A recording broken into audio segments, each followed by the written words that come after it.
and Tashid Alek to all the class 12 students, and today I will be starting the third chapter of calculus, that is integration, or we also call it as integral. Okay, so now this is a new branch in calculus, that is integral. Okay, now in the previous two chapters, derivative and application of derivative, we had seen various ways to find the derivative of a given function. When we say function, every time we consider a function as y in terms of x. We consider y as the dependent variable and x as the independent variable. So this is the standard variable which we use, okay, x and y. And when you are finding out the derivative, so actually you are finding out the instantaneous rate of change of a given function y with respect to x. Okay, now derivative and, or if I say the process to find the derivative, that is differentiation. Okay, so differentiation is the process to find the derivative, and integration is the process to find the integral. Okay, so these are the two processes which are inverse of each other, right? So okay, so it is like this. So derivative or differentiation and integration, they are inverse process of each other, right? So when you are finding out the derivative, so in this case you are given is the function, right? So in this case, in differentiation, you are given the function and you are finding the rate of change, is it? So in differentiation, you are given a function of which you are finding out the rate of change. This is the process we use to find the derivative in differentiation, right? Whereas in integration, now these are inverse process of each other. Okay, so here you are given, what is given is you are given a rate of change, you are given the rate of change of a function, and you have to find that function itself. Okay, so now you can see in differentiation you are given a function of which you are finding out the rate of change, right? Whereas in integration you are given the rate of change of a function. There is a function whose rate of change is given, right? And when using integration, you are finding out that function itself. So you have to find out of which function that given rate of change of the function is. Okay, so you are finding out the function itself in integration whose rate of change was given. Okay, so these are inverse of each other. So integral, we also call it as antiderivative, because these are inverse of each other. Is that clear? Right now, whether you are finding you are using differentiation or integration, our function is standard, where we consider our function y in terms of x. That is standard, right? Okay, now in differentiation, what we did was, okay, you are finding out the rate of change of y with respect to x. So this is how we write. Okay, so if I say a derivative of this derivative of y with respect to x, okay, so this is how we write, which we call it as f dash of x. So this we get it as f dash of x. Okay, now here in this case what we get is, now this is the notation we use for integration. This is the notation we used for derivative of any function with respect to x, derivative of y with respect to x. So this is, we use integration. So now here we get integration of, now when you integrate this term, okay, differentiation goes this way, integration goes this way, right? So when you integrate f dash x, okay, with respect to x, now this we write dx with respect to x. So here you should write with respect to x. So derivative of f dash x with respect to x is, you get here, or instead of y, if I consider f of x, so then you will get here f of x. So this is how it goes, right? So when you differentiate fx, what you get f dash x. Okay, and when you integrate f dash x with respect to x, so we are differentiating with respect to x, we are integrating with respect to x. So when you are integrating f dash x with respect to x, you get fx itself, you get that function. Okay, So this is how it goes. So we use this notation d by dx, that is you are differentiating this term with respect to x, and this is the notation we use for integration, and this is here it is to be written, and this is integration of this with respect to x. So this is how you write. Okay, now I'll show you a few examples to clarify this concept. So first you understand this differentiation and integration, they are inverse process of each other, and in differentiation you are given a function and you are finding the rate of change of that function, whereas in integration you are given the rate of change of a function and you are finding out that function itself. Okay, so this is differentiation and this is integration. This is how we denote finding the derivative of y with respect to x, and this is how we denote integrating fx with respect to x. Okay, so this is all about differentiation and integration. Now we'll take few examples to be more clear with this concept.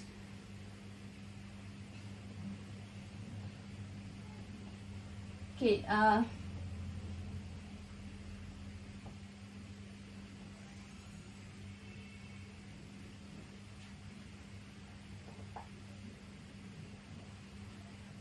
let me take this. If I take fx is equals to, okay, sine x, right? Okay, now we know this derivative of sine x is cos x, is it?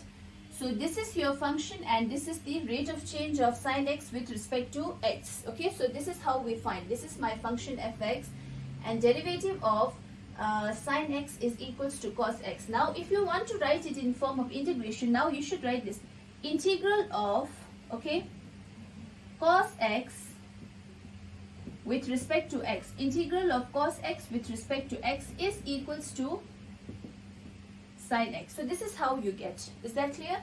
So in differentiation, when you differentiate the function, you get its rate of change, and when you integrate rate of change, you get the function itself. So this is how it goes. Okay, we'll take one more example. We'll take first simple examples. Okay, derivative of x cubed plus x. Let me write this. So this is equals to, okay, what is derivative of x cubed? It is 3x square, right? Plus what is derivative of x? It is 1. Okay, now when you, this is the rate of change of this function. Now when you integrate this, so integral of 3x square plus 1, okay, with respect to x, every time you have to write this dx because it shows with respect to x we are integrating, right? So integrating this with respect to x, this is equals to, now you will get the function itself, so that is x cubed plus x. Alright, okay, so this is how it goes. Now we'll take one more example. Okay, derivative of sec square x, okay, is, okay, or you write derivative of 10x is equals to sec square x, okay, and you get here integral of sec square x dx is equals to 10x. So we have all this, right? Okay, now what happens is, if I write here, suppose if I write sine x plus 1, then what is its derivative? Derivative of sine x is cos x plus derivative of constant is 0. Derivative of 1 is 0. Okay. Similarly, if I write here, okay, if I write 1 or if I write 2, right? If I write here 3. So for all this function, you will get derivative is equals to cos x, because we know that plus any constant is equals to 0 every time. Similarly, not only plus, you can also take minus 1, okay, minus 2, minus 3, any real number you will take, right, or any constant.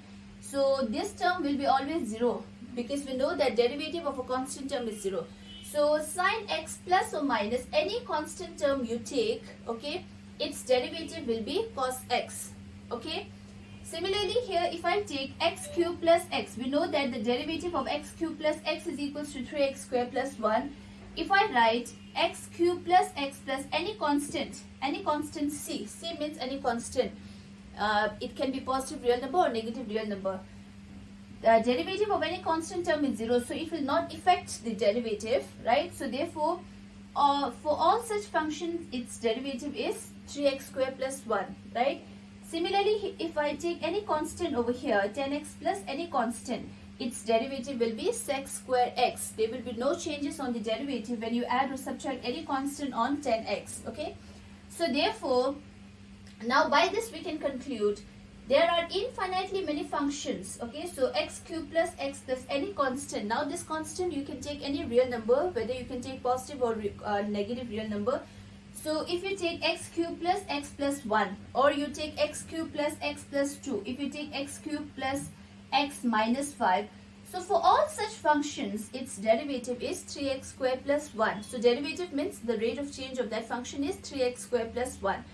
So for the given function, if you add or subtract any constant c, then it will not affect the rate of change. So which means whether you take sine x minus 3, its rate of change is cos x. Either if you take sine x plus 10, its rate of change is also cos x, right? So which means there are infinitely many functions for which the rate of change is cos x. It is not only sine x, right? So therefore we will write integral of cos x with respect to x is sine x plus c. So it will not change. So if you take sine x plus 1, sine x plus 2, sine x plus 3, sine x minus 1, minus 2, minus 3, any. So for all such functions, your derivative, there will be no changes. So it is of cos x. So therefore we write integral of 3x square plus 1. Okay, so this is equals to x cube plus x plus c. You will just write a constant c, because adding or subtracting a constant on this term is not affecting the rate of change of the function. So there are infinitely many functions.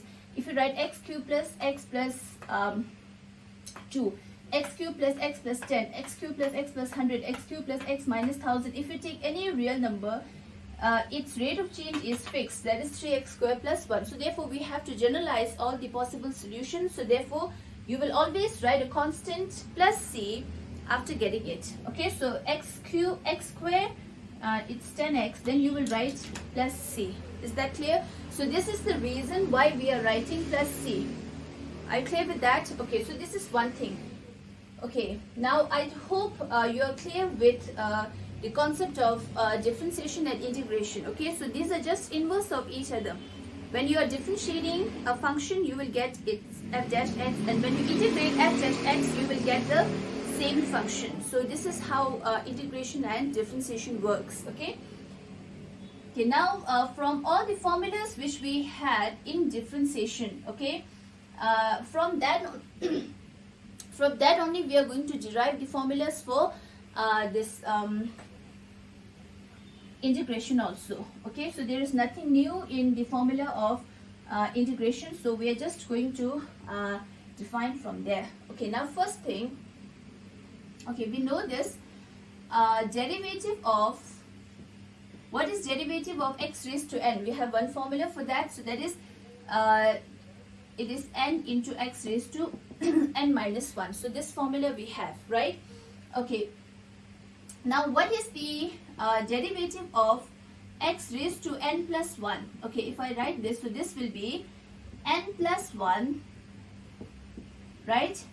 Okay, x raised to n plus 1 minus 1, so that will be n. Okay, so using the same formula, so derivative of x raised to n plus 1 is n plus 1 into x raised to n. Okay, so now this is a constant term, so if I bring it over here, so this will be derivative of x raised to n plus 1 divided by n plus 1. Okay, so if this is a constant term, so I can bring it on the left hand side. Okay, so derivative of x raised to n plus 1 upon this is equals to x raised to n. Okay, so from this we have, okay, integral of x raised to n with respect to x is, okay, so this is the function, so that is x raised to n plus 1 divided by n plus 1 plus c. Plus c, every time you have to write in integration, because I told you the reason earlier. So therefore every time when you integrate this, plus c you will always write in integration. Okay, So this is the formula which we can derive for finding the integral of x raised to n is equals to x raised to n plus 1 upon n plus 1 plus c. Okay, so now I hope every one of you are clear with this formula, because you must be using this in physics if I'm not wrong. Okay, so this is the general formula for finding the integral of an algebraic function which you frequently use in physics. So that is integral of x raised to n is x raised to n plus 1 upon n plus 1 plus c. Okay, so this is the basic formula. So today I'm just going to list out all the formulas for integration, keeping in mind all the formulas of the derivative, and together with that we will write the formulas for integration. Okay.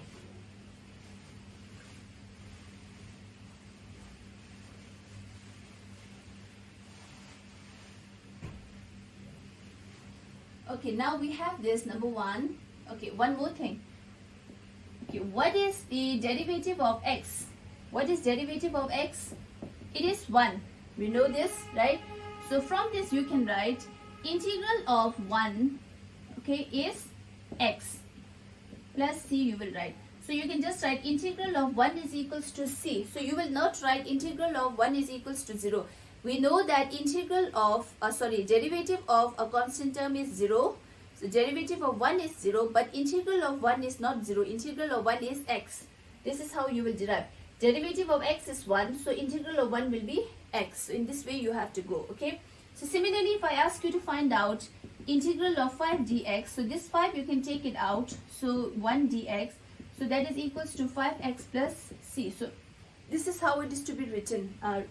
Similarly, if I have, say, integral of, that I'll show you later.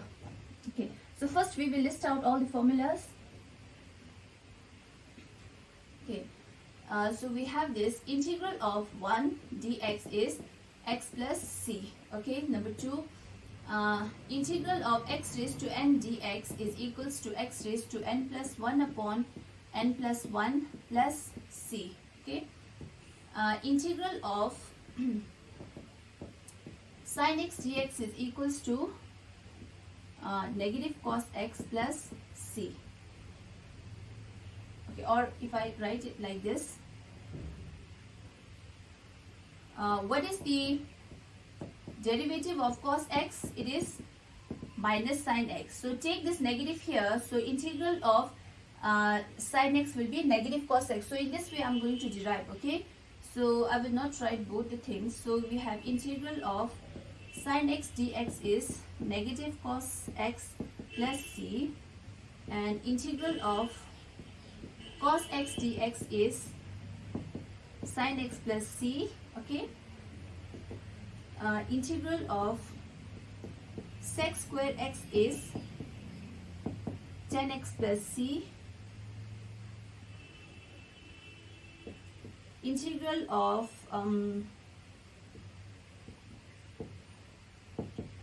sec x tan x. Okay, what is the derivative of sec x? So that is, so sec x tan x. So integral of sec x tan x will be sec x plus c. Okay, and integral of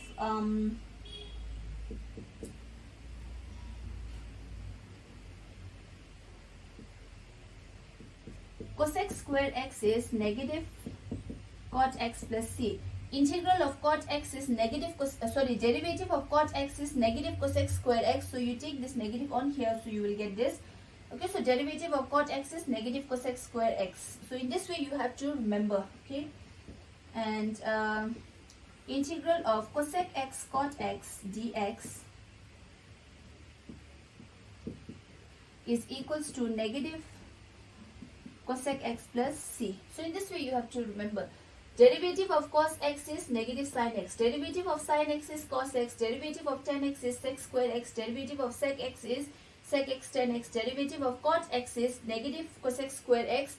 Derivative of cosec x is negative cosec x cot x. So in this way you will remember. Okay, so after that we have integral of e raised to x. Okay, is e raised to x plus c. We know that derivative of e raised to x is e raised to x, so there is no changes.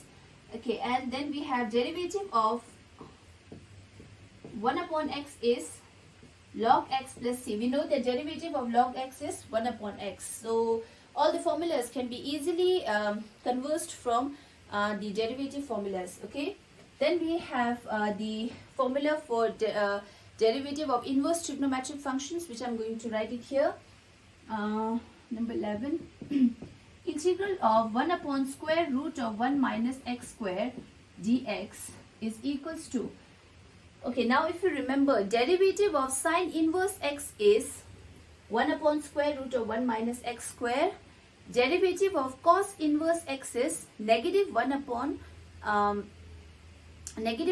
square root of 1 minus x square. Okay, so for this, either you can write it in terms of sine inverse or cos inverse. So either you can write, so this is equals to, okay, sine inverse x plus c, or you can write, so either you can write this as sine inverse x plus c, or you can write negative cos inverse x plus c. Okay, so derivative of sine inverse x is 1 upon square root of 1 minus x square. Derivative of cos inverse x is negative 1 upon square root of 1 minus x. So negative, I've taken it here. So either you can write it in this form or you can write it in this form, whichever in term you have to express, so choose it according to that. Okay, and then we have square root of integral of 1 plus x square dx is equals to. Now the derivative of tan inverse x is 1 upon 1 plus x square. Derivative of cot inverse x is negative 1 upon 1 plus x square. So this you can express either in terms of tan inverse x, or you can write it in terms of cot inverse x. So this is either you can write tan inverse x plus c, or you can write negative cot inverse x plus c. Okay, then we have negative 1 upon x into square root of x square minus 1 dx. So this is the derivative of sec inverse and negative cosec inverse x. So either you can write this as sec inverse x plus c, or you can write negative cosec inverse plus c. So either of these two forms you can write. Okay. Now I hope I have written all the integral formulas, and if I not miss anything. Yes, that's it. Okay. So now all these formulas can be easily generalized from the formulas which you had for derivatives. So easily you can write it in that way. Okay. So these are the formulas which we have. Okay. Now we will solve few examples and try to understand integration in a clearer way.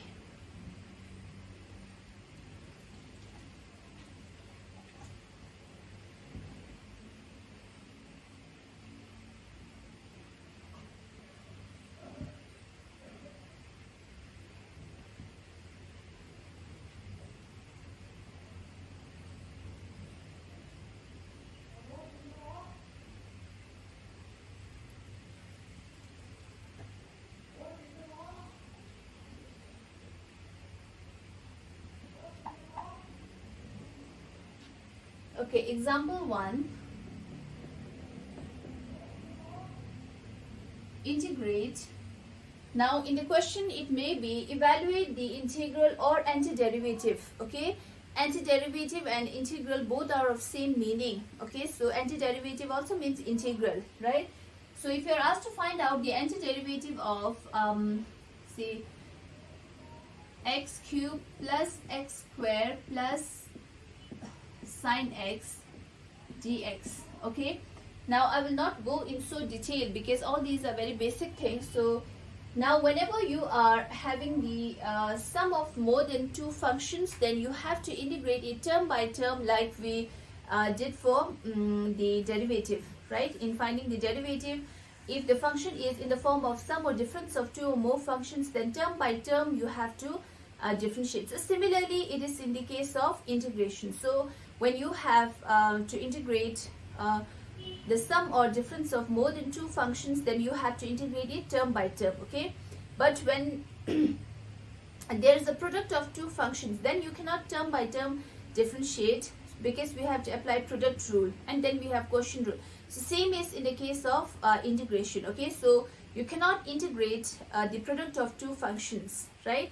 So you can integrate the functions when it is in the form of sum and difference, right? So term by term you have to integrate. Okay, so finding the integral of the product of two functions, that will come later. Okay, so first you just understand. So now in the first exercise you will see all the functions will be either in the form of sum of two or more functions or difference of two or more functions. So there you may not need to apply any special properties. Okay, now when you have a sum of two or more functions, then term by term you have to integrate. So that is integral of x cubed dx plus integral of x squared dx plus integral of sine x dx. Okay, now you know this integral of x raised to n dx is equals to x raised to n plus 1 upon n plus 1, right, plus c. So this formula is to be used here.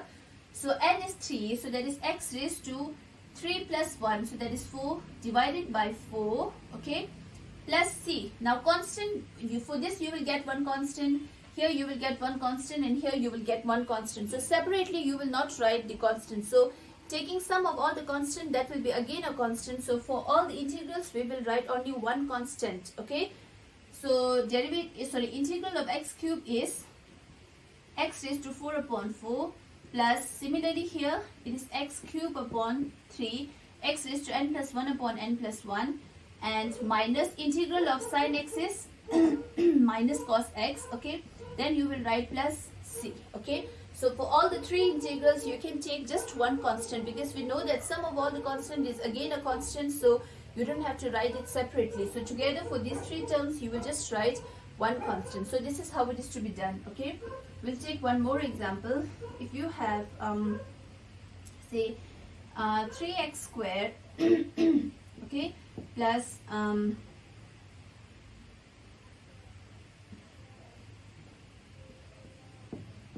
e raised to x dx. Okay, so similarly you have to integrate the term by term. Now you don't have to write this step directly, you can integrate.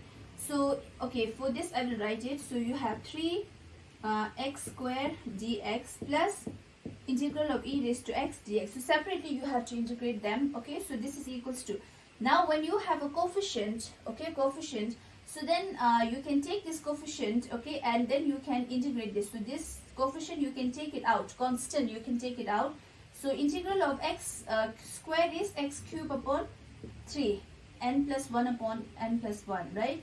So now this 3 will get cancelled, plus integral of e raised to x is e raised to x as it is, plus c. Okay, so that will be x cube plus e raised to x plus c. So this is how it is to be done. Okay, now let's take one example where if I ask you this, integrate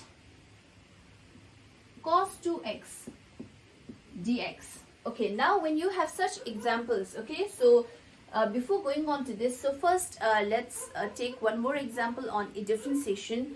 So okay, you just leave this for time being. So you look at here, if you want to differentiate sine 2x, okay, so then what you do is, using chain rule, what we did was, first of all you will differentiate this whole term. So derivative of sine is cos, so you will write cos 2x, right? And then you differentiate the angle, okay, into, so different derivative of 2x is 2, so you write derivative of sine 2x is 2 times cos 2x, is it, right?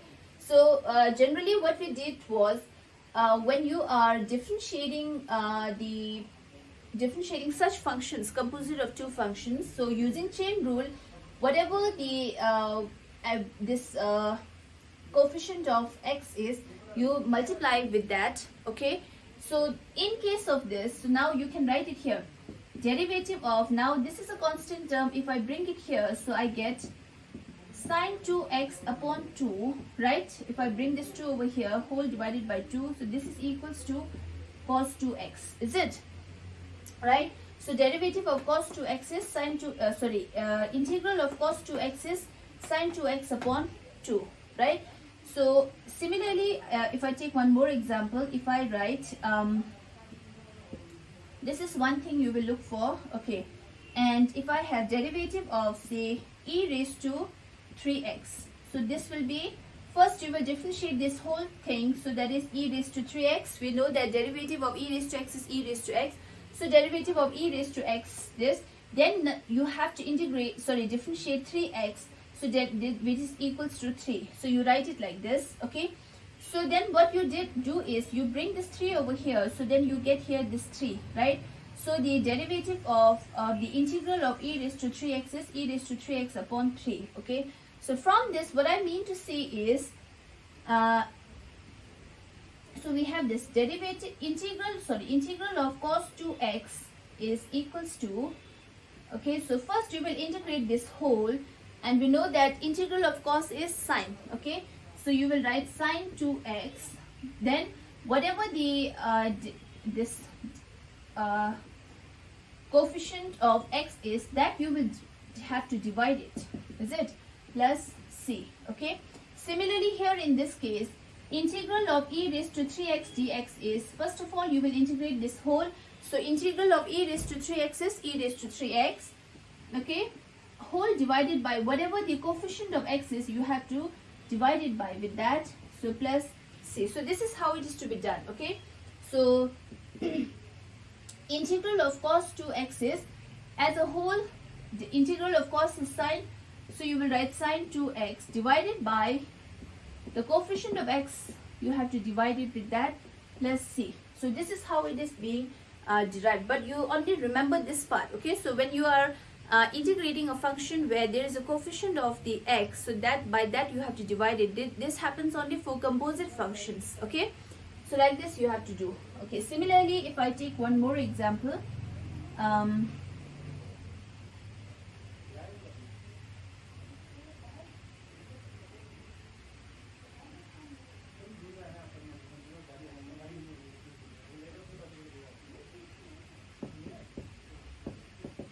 okay, find the integral of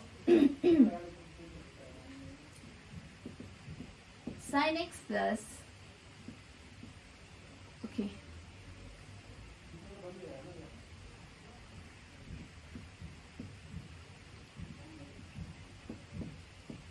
so term by term you have to integrate. First you will integrate this, so that is negative cos x, integral of sine is negative cos x, okay, plus integral of cos as a whole, it is sine 3x divided by, then there is a coefficient on the angle of x, so that is 3 plus c. So this is how it is to be done, okay. So you only remember that for the trigonometric function, when the angle of the given function x is having some coefficient, then by that you have to divide it in the integral, and always you have to take plus c, okay, every time after getting the integral. So integral will be in the form of whatever the integral you get, plus c, it should be always written, okay, at the end. So this is very important thing you have to remember, okay.